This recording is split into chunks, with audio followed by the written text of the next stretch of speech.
what I really liked here in YIVO, that it was not only language and literature and shmues, but here in New York, I felt that Yiddish is really like a living language. We went to see the play of the Seven Sinners. We went to the Central Park to the concert. So it was like Yiddish was not only in the group of people here in YIVO, but all around us. And it was really inspiring to hear Milke Baran talking in Yiddish as a survivor, as a person who was living really close to Vilna, where I'm from, and her story. I think this experience in YIVO in New York made Yiddish even more dear to my heart than it was before. I came with the idea that I need Yiddish only for my work.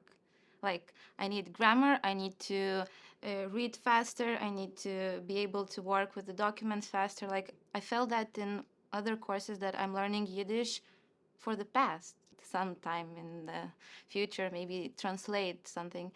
And this experience, New York experience, showed me that it's present, it's now. So I changed in a way that I don't think that I need Yiddish only for my work, only for my studies, for work with the documents. I need Yiddish just I like Yiddish as a culture that I want to be part of in my everyday life. So this is like, I think that changed from the first week, definitely.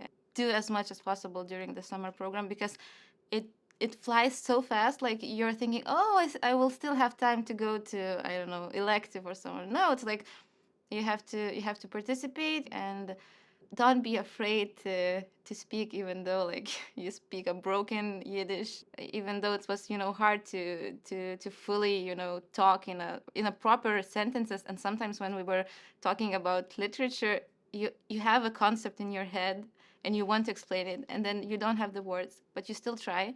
And then after a few weeks you realize that, oh, I started speaking.